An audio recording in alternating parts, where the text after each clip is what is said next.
क्या जाने।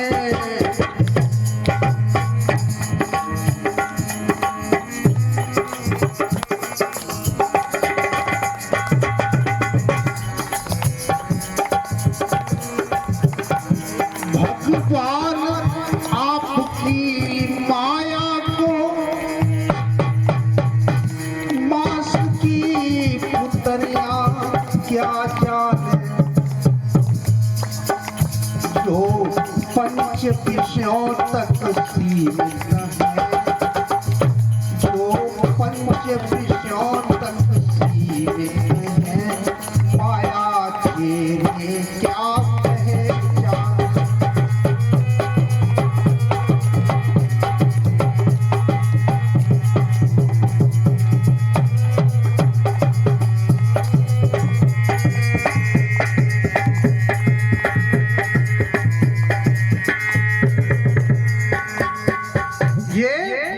मांस की पुतरियां आपको क्या देख सकती, आपको क्या जान सकती। जो 5 विषयों तक हम नर भोगी सीमित देवता दे रहे, इंद्रों देवताओं का राजा है,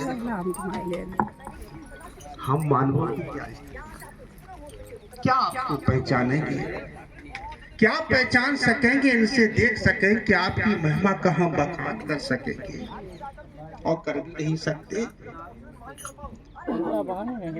इसलिए जीवन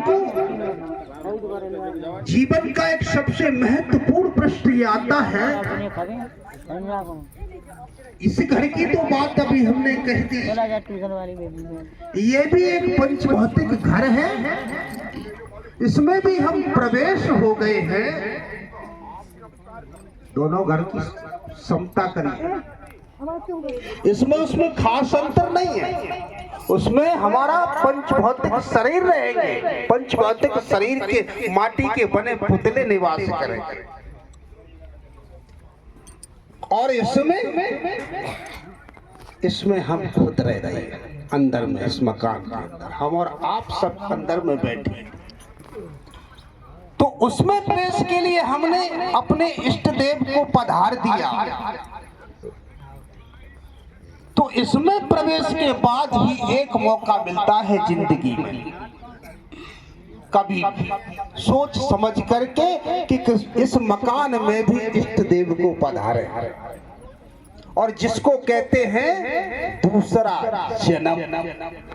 एक जन्म तो होता है माँ के पेट से, और एक जन्म होता है किसी सच्चे संत सतगुरु के उपदेश से। एक जन्म होता है माता के पेट में रहते हैं उस प्रवेश से, पिता द्वारा प्रवेश होता है, उसके बाद माँ के अंदर से 9 महीने गुजारने के बाद बाहर आती है। इसमें प्रवेश होता है, और दूसरा प्रवेश होता है सतगुरु के उपदेश। जब आधार हम अपने सर्वश्रेष्ठ इष्ट देव को ये हृदय रूपी गुहे में प्रवेश करा देते हैं, इसका दिशा निर्देशन सौंप देते हैं, तो सद्गुरु की कृपा से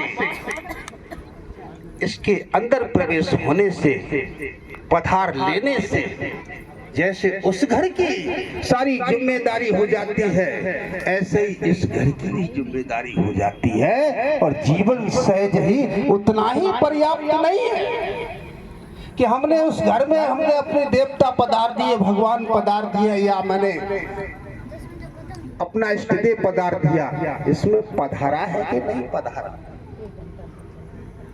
उससे महत्वपूर्ण, इसमें उससे भी ज्यादा महत्वपूर्ण ये है, इसमें हम सद्गुरुदेव को पधारे ताकि दिशा निर्देशन हो सके, और सद्गुरुदेव के इशारे से हम जो हमारे अंदर दोनों शक्तियां हैं, दैवी और आसुरी, इसका संतुलन, देवता और आसुर हमेशा संघर्षरत होते। ध्यान से सुनना, देवता और असुर हमेशा विजाती है। ये एक साथ कभी नहीं होते, हमेशा द्वंद रहता है। और इसीलिए हमारे आपके सबके भीतर भी द्वंद रहता है।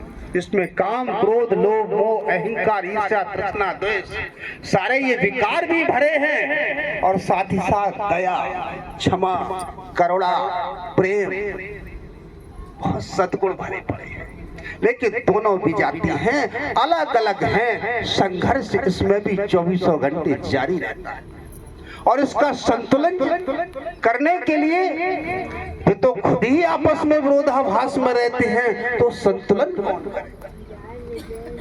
इसलिए आवश्यकता पड़ती है कि दोनों का सामंजस्य बनाए रखने के लिए एक हमें सर्वव्यापक ब्रह्म स्वरूप पूरा हो जो सभ्यविद ऐसा सद्गुरु चाहिए, जिसको हम आधार बना दें, ताकि दोनों को सामंजस्य बना के जीवन खुशहाल में हो सके।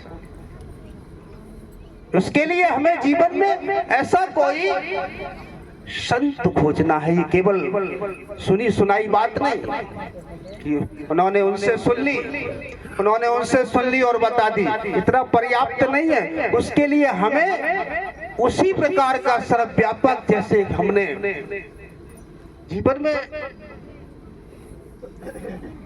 बहुत घूमा, बहुत संत देखे और एक से एक बड़े संत पाए, सबके अंदर कुछ न कुछ गुण मिले, ग्रहण किया। उन्हीं में हमने एक छोटे से दरबार में, बड़ा नहीं, अंत में हमें वो महान मूर्ति मिली। हम ये तो नहीं कह सकते कि 100 गुण थे, लेकिन इतना जरूर कहूंगा कि बहुत गुण थे। और बहुत में तो 100 से भी ऊपर हो सकते हैं और कम भी हो सकते हैं।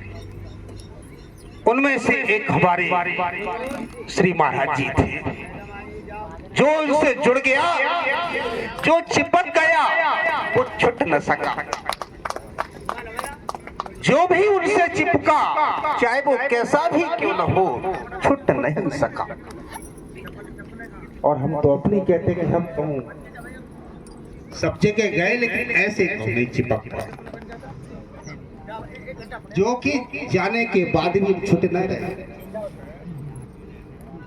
तो ऐसा सद्गुरु हमें जीवन में चाहिए। अगर ऐसा सद्गुरु कहीं मिल जाए, चरणों को धोकर के पिए और चिपक जाए, जीवन की नैया सहज ही पार